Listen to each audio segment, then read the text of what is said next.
आज पढ़ेंगे हम पाठ नंबर 16। मैं उद्घोषक। उद्घोषक का अर्थ होता है किसी सूचना का संचालन करने वाला। व्यवहारिक हिंदी में आज का हमारा पाठ है मैं उद्घोषक, जिसके लेखक हैं आनंद सिंह। उद्घोषक का अर्थ होता है किसी सूचना की घोषणा करने वाला। लेखक परिचय। सबसे पहले पढ़ेंगे लेखक परिचय। आनंद प्रकाश जी का जन्म 21 जुलाई 1958 को असम राज्य के घुबरी नामक स्थान पर हुआ। आपकी शिक्षा दीक्षा उत्तर प्रदेश के प्रतापगढ़ एवं इलाहाबाद में हुई। आपकी रुचियों और वृत्तियों ने आपको कविता, लेखन, फिल्म, नाट्य और कला समीक्षा का हस्ताक्षर बना दिया। श्रेष्ठ उद्घोषक और सफल मंच संचालक के रूप में आपकी विशेष पहचान है। आकाशवाणी मुंबई में 29 वर्ष उद्घोषक के रूप में अपनी सेवाएं देकर आप अवकाश ग्रहण कर चुके हैं। अवकाश ग्रहण करना मतलब छुट्टी पा लेना, रिटायर हो जाना। आपने आकाशवाणी के लिए आवश्यक संवाद लेखन करते हुए संवाद तथा संप्रेषण क्षेत्र में अपनी विशेष पहचान बनाई है। आपने विभिन्न समसामयिक विषयों पर लेखन करते हुए हिंदी भाषा की सेवा की है।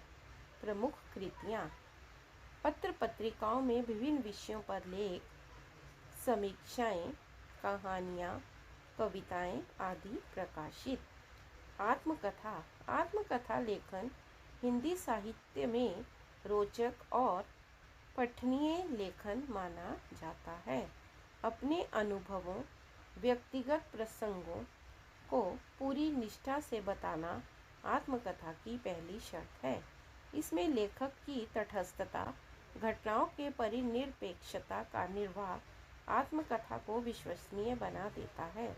आत्मकथा में इस उत्तम पुरुष सर्वनाम में लिखना आवश्यक है।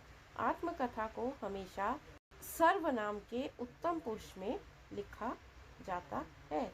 पाठ परिचय। यहाँ सूत्र संचालन की प्रस्तुति आत्मकथा के रूप में की गई है।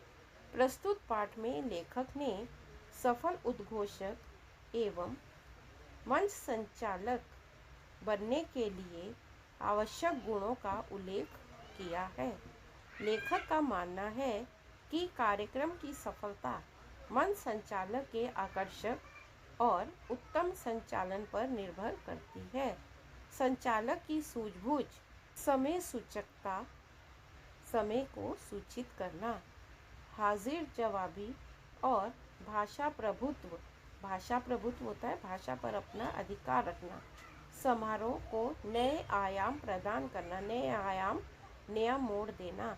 वर्तमान काल में मंच अथवा सूत्र संचालक कार्य अपने आप में महत्वपूर्ण कार्य के रूप में प्रसिद्ध हो गया है। अब हम पढ़ेंगे पाठ मैं उद्घोषक। मैं उद्घोषक। उद्घोषक का पहले भी आपको मैंने अर्थ बताया था कि उद्घोषक होता है किसी सूचना देने वाला। मैं उद्घोषक हूँ।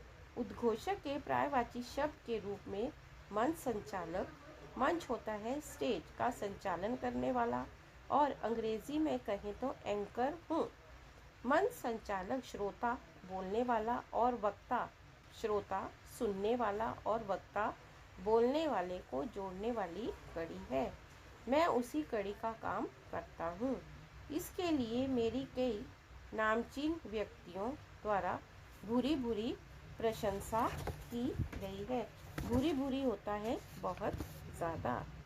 भारत रत्न पंडित भीमसेन जोशी जैसी हस्तियों के मुंह में यह सुनना कि बहुत अच्छा बोलते हैं, अच्छे उद्घोषक हो, या मैं तो तुम्हारा फैन हो गया, तो सचमुच स्वयं को गौरवान्वित अनुभव करता हूँ। गौरवान्वित करना, गौरवयुक्त करना। प्रस्तुत पाठ में यह बताया गया है कि एक सफल उद्घोषक बनने के लिए व्यक्ति में कौन कौन से गुण और उसमें रोजगार की क्या संभावनाएं हैं। इस लेख में लेखक स्वयं लंबे अरसे तक एक प्रतिष्ठित उद्घोषक रहे। इस आत्मकथात्मक लेख में उन्होंने अपने अनुभव से अर्जित अनेक गुणों का परिचय दिया है। उद्घोषक के अलग अलग नाम हैं, जैसे मंच संचालक एंकर के नाम से इसे जाना जाता है। यह श्रोता और वक्ता को जोड़ने की कड़ी का काम करते हैं। अगला पैराग्राफ है, किसी भी कार्यक्रम में मंच संचालक की बहुत अहम भूमिका है। वही सभा की शुरुआत करता है।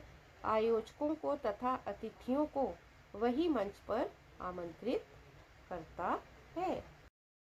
वह अपनी आवाज़, सहज और हास्य प्रसंगों द्वारा काव्य पंक्तियों से कार्यक्रम की सफलता निर्धारित करता है।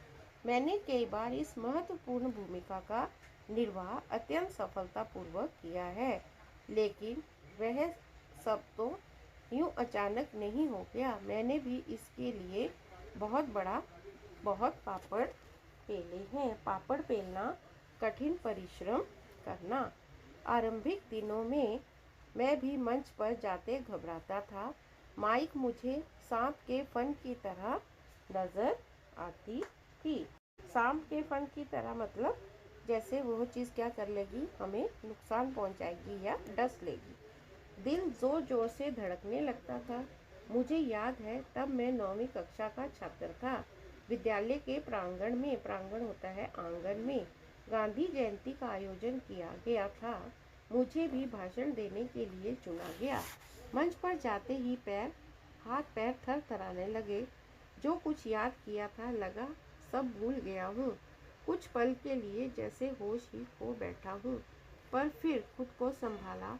महान व्यक्तियों के आरंभिक जीवन के प्रसंगों को याद किया कि किस तरह कुछ नेता हकलाते थे, कुछ कामते थे, पर बाद में वे कुशल वक्ता बने। वे बातें याद आते ही हिम्मत जुटाकर मैंने बोलना शुरू किया और बोलता ही गया। भाषण समाप्त हुआ, खूब तालियां बजी, खूब वाह मिली। कहने का मतलब यह कि थोड़ी सी हिम्मत और आत्मविश्वास ने मुझे भविष्य की राह दिखा दी और मैं एक सफल सूत्र संचालक के रूप में प्रसिद्ध हो गया। सूत्र संचालक होता है किसी कार्य की शुरुआत करना। तो यहाँ पर लेखक ने स्वयं अपना परिचय देते हुए बताया है कि किस तरह से उन्होंने उद्घोषक का कार्य किया और किस तरह से उन्हें उद्घोषक के कार्य में सफलता प्राप्त हुई। लेखक का कहना है कि शुरू में इस कार्य को करते हुए डर सा लगता है, लेकिन धीरे धीरे जब उसे मंच पर आयोजक और श्रोताओं के द्वारा और अतिथियों के द्वारा मान सम्मान प्राप्त होने लगता है, तो धीरे धीरे उसका हौसला जो है वो क्या हो जाता है, बढ़ जाता है। उसने स्वयं बताया है कि जब वो 9वीं कक्षा में था तभी विद्यालय के प्रांगण में गांधी जयंती का आयोजन किया गया था और उसे भाषण देने के लिए चुना गया था। लेकिन धीरे धीरे जब उसने हिम्मत जुटाकर बोलना शुरू किया और बोलता ही गया। भाषण समाप्त होने पर जब खूब तालियां बजी तो उनका हौसला क्या हुआ, बढ़ता ही गया और उसी हौसले ने और आत्मविश्वास ने उन्हें एक नई राह दिखाई और वह एक सफल सूत्र संचालक के रूप में क्या हो गए, प्रसिद्ध हो गए। तो व्यक्ति जब कोई नया कार्य प्रारंभ करता है और उस कार्य में उसे सफलता प्राप्त होती है, तो धीरे धीरे उसका हौसला जो है वो क्या होता जाता है, बढ़ता ही जाता है। सूत्र संचालक के मुख्य निम्न प्रकार हैं।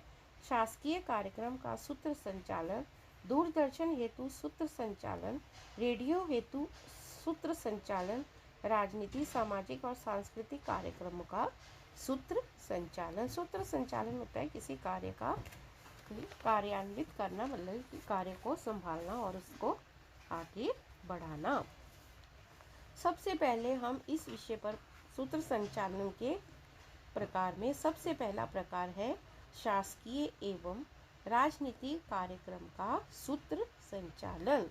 शासकीय एवं राजनीतिक समारोह होता है कार्यक्रम के सूत्र संचालन में प्रोटोकॉल का बहुत ध्यान रखना पड़ता है। प्रोटोकॉल होता है विधिवत, विधि के अनुसार या शिष्टता पूर्वक। पदों के अनुसार नामों की सूची बनानी पड़ती है, किसका किसके साथ सत्कार करना है, किसकी योजना बनानी पड़ती है। इस प्रकार का सूत्र संचालन करते समय अति अलंकारिक भाषा का प्रयोग से बचना चाहिए। अलंकारिक होता है अधिक अलंकारों का प्रयोग करना। तो एक सूत्र संचालक जब इस कार्यभार अपने हाथों लेता है तो उसे इस कार्य की शुरुआत करने से पहले इन सभी चीज़ों की ध्यान में रखना है और उसकी योजना बनानी है कि किस तरह से उसे इसका सूत्र संचालन करते समय अधिक अलंकारिक भाषाओं का प्रयोग नहीं करना है।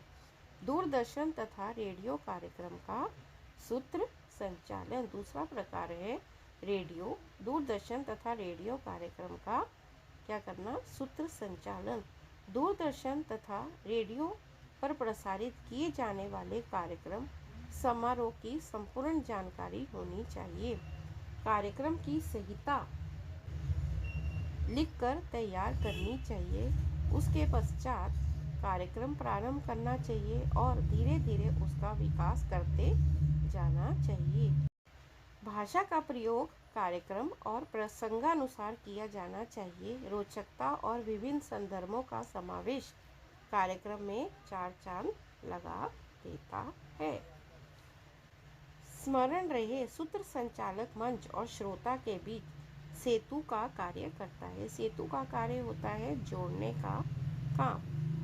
सूत्र संचालक जो है, जो कार्य को संभाल रहा है, और मंच स्टेज जो है वो है क्या करता है? श्रोताओं के बीच, सुनने वाले जो हैं उनके बीच एक दूसरे को जोड़ने का काम करता है। सूत्र संचालन करते समय रोचकता, रंजकता, विविध प्रसंगों का आलेख करना आवश्यक होता है। कार्यक्रम समारोह में निखार लाना सूत्र संचालक का महत्वपूर्ण कार्य होता है। कार्यक्रम के अनुसार सूत्र संचालक को अपनी भाषा और शैली में परिवर्तन करना चाहिए। जैसे गीतों अथवा मुहावरों का कार्यक्रम हो तो भावपूर्ण एवं सरल भाषा का प्रयोग अपेक्षित है। तो व्याख्यान अथवा वैचारिक कार्यक्रम में संदर्भ के साथ सटीक शब्दों का प्रयोग आवश्यक है। सूत्र संचालन करते समय उसके सामने सुनने वाले कौन है, इसका भी ध्यान रखना चाहिए। अच्छे मंच संचालक के लिए आवश्यक है अच्छी तैयारी। वर्तमान समय में संगीत संध्या, बर्थडे पार्टी या अन्य मंचीय कार्यक्रमों के लिए मंच संचालन आवश्यक हो गया है। मैंने भी इस तरह के अनेक कार्यक्रमों के लिए सूत्र संचालन किया है। जिस तरह का कार्यक्रम हो, तैयारी भी उसी अनुसार करनी चाहिए। मैं भी सर्वप्रथम वह देखता हूँ कि कार्यक्रम का स्वरूप क्या है। सामाजिक, शैक्षिक, राजनीतिक, कवि सम्मेलन, मुशायरा या सांस्कृतिक कार्यक्रम। तो यहाँ पर लेखक ने बताया है कि सूत्र संचालक वास्तव में कई प्रकार के होते हैं। जिस तरह से है शासकीय एवं राजनीतिक कार्यक्रम का सूत्र संचालन करते समय हमें प्रोटोकॉल का ध्यान रखते हुए अधिकारियों की पदों के अनुसार नामों की सूची बनाकर किसका किसके हाथों स्वागत करना है, इसकी योजना बनानी पड़ती है। इसमें अलंकारिक भाषा का प्रयोग नहीं किया जाना चाहिए। फिर आता है जैसे दूरदर्शन तथा रेडियो कार्यक्रम का सूत्र संचालन। तो रेडियो और दूरदर्शन का सूत्र संचालन करते हुए इन पर प्रसारित किए जाने वाले कार्यक्रमों की हमें क्या करनी है? पूरी जानकारी होनी चाहिए। इनके कार्यक्रमों की संहिता मतलब सूची लिखकर तैयार करनी होती है। प्रसंगों के अनुसार भाषा का क्या करना पड़ता है? प्रयोग करना पड़ता है। सूत्र संचालन करते समय रोचकता, रंजकता तथा विभिन्न प्रसंगों का उल्लेख कार्यक्रम में करने से उसकी में क्या आ जाती है, जान आ जाती है। कार्यक्रम और श्रोताओं के अनुसार भाषा का प्रयोग भी होना क्या होता है, बहुत ज़रूरी होता है। इस तरह से दूरदर्शन तथा रेडियो कार्यक्रम का सूत्र संचालन करते हुए हमें इन सब बातों का क्या रखना पड़ता है, ध्यान रखना पड़ता है। सूत्र संचालक को यह भी ध्यान रखना पड़ता है, देखिए, कि जिस प्रकार का कार्यक्रम होता है उसी तरह की हमें क्या करनी चाहिए, तैयारी भी करनी चाहिए। संचालक को चाहिए कि वह संचालक के लिए आवश्यक तत्वों का क्या करे, अध्ययन करे। तो इस तरह से दूरदर्शन तथा रेडियो कार्यक्रम का सूत्र संचालन करते वक्त इन सब चीज़ों का ध्यान रखना बहुत आवश्यक है। फिर उसी रूप में मैं कार्यक्रम का संहिता लेखन करता हूँ, मतलब एक सूची बनाता हूँ। इसके लिए कड़ी साधना का व सतत प्रयास करना पड़ता है। कार्यक्रम की सफलता सूत्र संचालक के हाथ में होती है। वह दो व्यक्तियों, दो घटनाओं के बीच कड़ी जोड़ने का काम करता है। इसलिए संचालक को चाहिए कि वह संचालक के लिए आवश्यक तत्वों का अध्ययन करे। सूत्र संचालक के लिए कुछ महत्वपूर्ण गुणों का होना आवश्यक है। विविध विषयों का ज्ञाता होने के साथ साथ उसका भाषा पर प्रभुत्व भी होना चाहिए। भाषा पर क्या होना चाहिए, सूत्र संचालक का पूरा अधिकार होना चाहिए।